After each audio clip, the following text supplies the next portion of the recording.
All right, hello everybody. First of all, I'd like to thank the administration that sent a truck of supplies down to LaRose, my hometown. They met a lot of people there at the Civic Center, the people in need of supplies. And I want to thank the administration for sending that down there. It meant a lot. I was going to go down there. Me and Steve Ensminger was on a helicopter. They had to turn around because the weather was bad. So we wanted to be there, and we were there in spirit. I want to thank our student body for filling up the student section. Wow, what a great feeling. And all our fans on the Tiger Walk, Saturday night in Death Valley, our freshmen were fired up, coaches were fired up, and I want to thank all our fans, all our students for bringing the energy. A little bit about the game, we wanted to improve on the run game. We did. We ran the ball outside. Several players got the football, so I was pleased with the improvement that we saw in the run game. You saw our two freshman running backs who I think are outstanding. And you'll see more of them. Along with Ty Davis, I thought he ran the ball well. We got a lot out of a running game and more to get later on. We still have some ways to go in protection. We still have a ways to go in tempo and the way we approach the line, and we're going to fix that this week. And also, we need to improve on third down. It's a combination of routes and protection. On defense, what an outstanding job. Held them to 51 yards rushing, 8 quarterback sacks, tremendous pressure. Special teams, Cade York broke a school record twice, 55 and 56 yarder. So really pleased with that. On to Central Michigan, spread offense, very well coached football team, a physical football team. 242 yards per game rushing, 34 points a game on offense. A really good offense led by a strong offensive line, really great protections and schemes. Jacob Sermon is their quarterback. Lou Nichols is an outstanding running back. Khalil Pimpleton is an outstanding receiver. On defense, they run a 4-2-5. They're led by Troy Harrison. He plays like his hair's on fire. He's all over the place, makes great plays. Devon Reed, free safety, outstanding player. All right, Tell the Truth Monday. Here we go. Any questions? Yeah, Ron Higgins, Tiger Rag. We're hearing that John Emery Jr. may be out for the year because they registered him in a wrong class. What's his status right now? Yeah, John Emery is out the year, and my saying he's unavailable.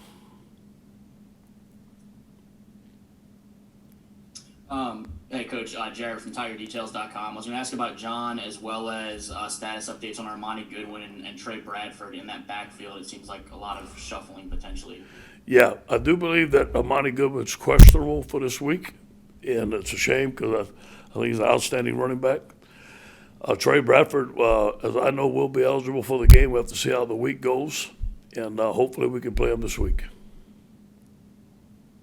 Hey, Ed, you mentioned the tempo. I'm just curious. I mean, what do you think the kind of issue is there? Is it a coaching decision to kind of like work to be a little slower, or is it the players aren't ready? I'm just curious, kind of what the hang-up is. Yeah, I think it's more of we're trying to look over, get the perfect play for the perfect defense, and we had a discussion, and we're better off sometimes going what we call warp, go fast, and attack the defense.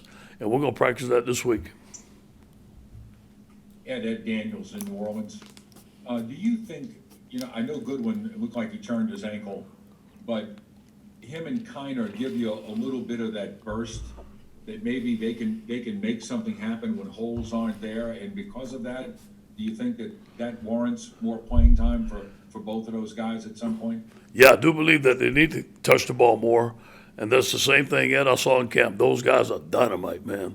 And I think that both of them are going to be great backs. Now, we also like Ty Davis. He runs the ball well. He's a bull in there, can run inside, outside. We need to use all three of those backs. Hey, Coach, this is Josh Sidley with Louisiana Gridiron Football. With as many drops as we're seeing by the number 2 and 3 receivers, did they spend time catching the 11,000 balls over the summer, or is this just a timing issue with them and the quarterback?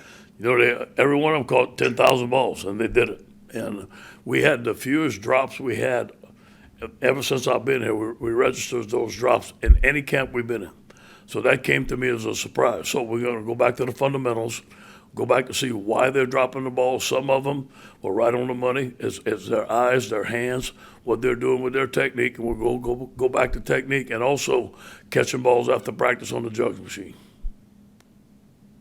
Coach. This is Glenn West with LSU Country. And just doing some quick research on Central Michigan, it looks like they have some pretty dynamic runners. How much are you keen on the running back this week for that game, and just how you think the defensive line will respond to? Well, yeah, I think they run the ball very hard.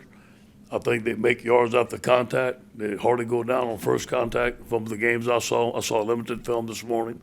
I watched their first two games. I think their offensive line is very good. They have great schemes. They run all plays that normal people are running nowadays, but they attack you. They play fast. The offensive line comes off the ball well.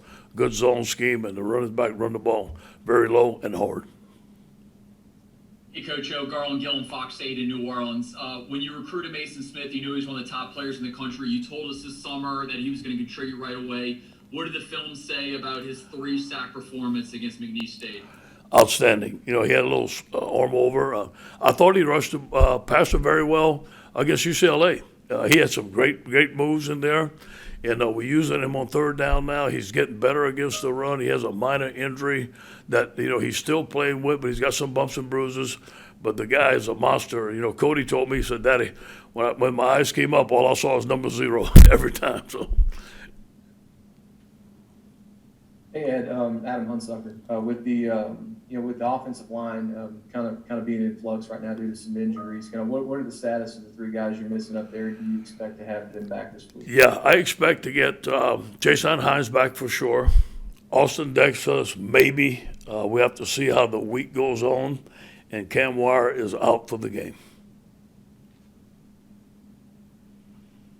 Hey, Coach, circling back to after the game Saturday, it just seems like the players were adamant about there's still a gap in them playing to their potential. What do you need to do to bridge the gap to get them playing to their capability?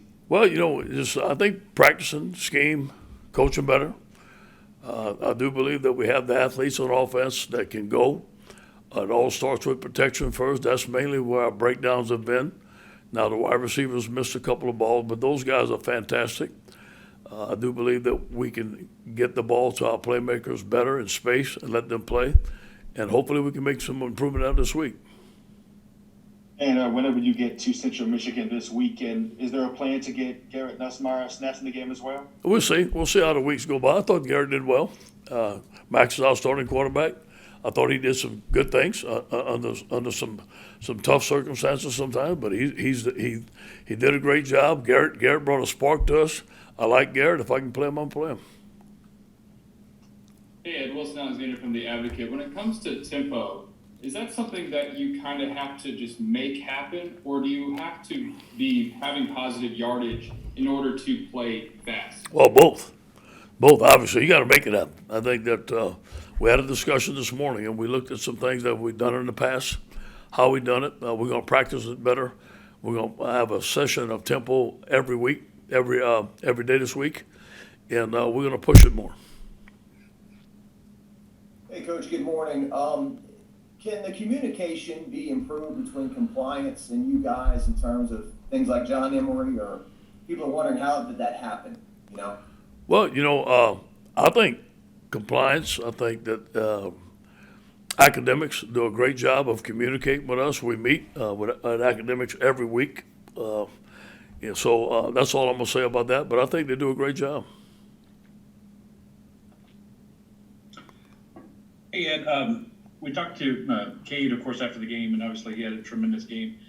How far out would you be comfortable with letting him try a kick? Obviously, if it's a desperation situation to tie the game or win it, and it kind of depends on the situation of the game. But how far out do you think he could legitimately try one and make one? Those look like they make it from 60. Saturday. Yeah, I tried 60. It all depended on the game and how it's going. We wouldn't want to do that stupid. But if we had a nice shot at 60, I'd let him try. I think he deserves it. Hey, Coach, Matt Trent, WBRZ. I've got 2 for you. First one, what's the status of Chris Hilton this week? I noticed he didn't dress on Saturday. Just didn't know if there was anything serious injury-wise. And number 2, I don't know if you caught the Saints game yesterday, but their offensive line seemed to kind of soothe all of the doubts that anyone had with their offense. I mean, do you think that that's kind of the same thing with you guys? Do you get this offensive line figured out and it's going to have a ripple-down effect with the rest of the offense? I think so. I think you're right. I didn't watch the Saints game. I was too busy watching our game and studying. But anyway, Chris Hilton is going to be questionable. I do believe that the offensive line has to gel. We have to help them out. The offense is not performing like we want them to perform right now. That's obvious. I got to do a better job coaching. We got to get some things wrinkled out, get them fixed up, and I think we will do that. Hey, Ed, it's Ed again. Do you think the UCLA game at all maybe rattled the team's confidence, or do you think this is still like a very highly confident group right now? Yeah, I think they're confident, and I think it showed that we have to get some things fixed. It showed our weaknesses. I like when you play a good team, they show your weaknesses. Thank God we found out what our weaknesses was so we can fix it at the beginning of the year. And I think all those things that happened in the UCLA game, we're working on fixing it every week. I'm running UCLA plays again today because I know we're going to see it. And the mistakes that we made in the UCLA game, some of them got fixed on defense. Now, we played a lower tier team that wasn't as talented as the offensive line. I understand that. But we have to continue to fix those things because we're going to see them again.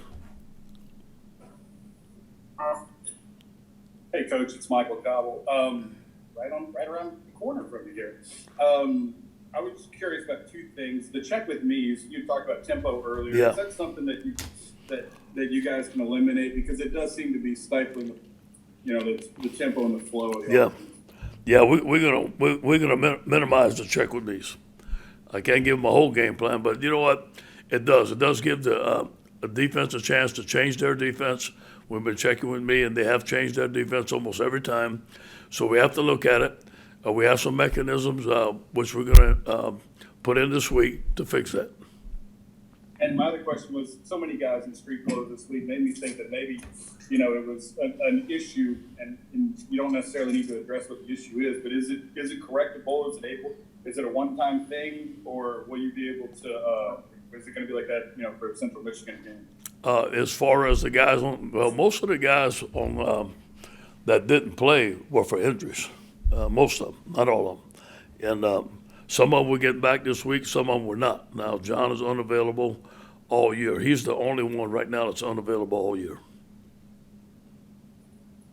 Coach, your interim year in 2016, you had a guy wearing 13 named Dwayne Thomas who was making plays all over the place for you, and now he's part of your staff. Seems like he's always, when we see him, upbeat and happy to be there. What kind of, I know he's just an analyst, but what kind of future do you see for him? Phenomenal. Outstanding young man. Love him. Very loyal to LSU and the program. He's a great communicator. Does a tremendous job recruiting. He knows everybody. Outstanding coach. He was an outstanding player for us, and I do believe when he gets his chance to coach, he's going to be great. Ed, going up against Jim McElwain again, what memories does that kind of bring back of 2017 where you're coming off that loss and get that big win? Well, those tough games. Both of the games that we played came back down to the final play. One we won, one we didn't. And, I remember that Florida game, we didn't play very well. That was my interim year. We fumbled the ball. We made a lot of mistakes, but we still had a chance to win on the last play, and we all know what happened there. And then we went back down to Florida. It was, I think it was the game after the Troy loss. And the field goal kicker missed the extra point. We won the game. Very tough games. Both of them came down the last play. Thank you. And I know you addressed John, but just to clarify, is there any way that he would be able to play this year? Or is that absolutely definite? Who's that? Just to clarify with John, is there any way he would be able to play, or is that definite? Well, right now, he's unavailable. Now, things could change. If they do change, we'll play him. But right now, he's unavailable. Could they change? Yeah. But that's out of my control. Hey, Coach, this is Shea Dixon. How tough is it to find continuity on the O-line with guys missing? And did you think any of the young guys looked good on film after watching the game? Yeah, I thought the young guys fought. I thought Marlon Martinez fought. I thought Xavier fought. I thought they made some mistakes. But I thought they fought, and now they can go in the game in a backup role. I don't think they're ready to start yet every down, but at least they went out there and they fought, so I was pleased with that. But we need continuity. We need everybody back. We haven't had it the whole camp.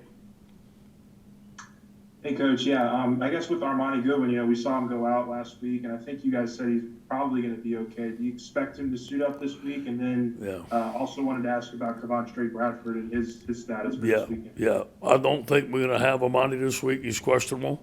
Hopefully we can get him back from Mississippi State. And as far as I know, I didn't check, but I think Trey Bradford will be eligible this week. And Cameron Lewis is a guy that's been in this program a long, long time, and he made the most of his opportunity Saturday. Just what can you say about that guy? Waiting his turn, finally getting started, and rising to the occasion. So proud of him. He graduated this summer. I know when we recruited, we promised his family he's going to graduate from Louisiana State University as the #1 object of all our players. He did that. He started for us at Nichols. I named him team captain for the week. He's done a tremendous job. He's a great young man. We're very proud of him. And I apologize if I missed this earlier, but what's Sage Ryan's status at the moment? Say it again? What's Sage Ryan's status? Yeah, Sage has been unavailable, just a little nagging injury. We think that he's going to start, I know he's going to start practicing today, and we're going to see how he can practice throughout the week. He may become available this week. We're not sure yet.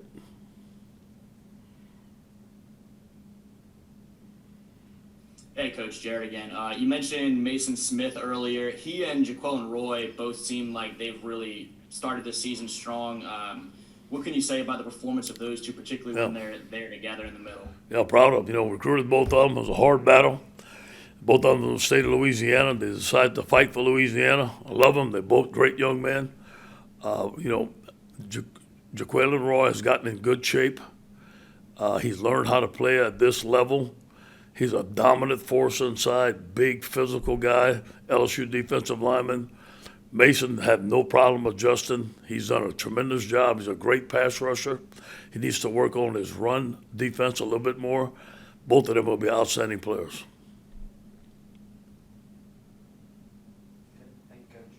Thank you, guys. Go Tigers.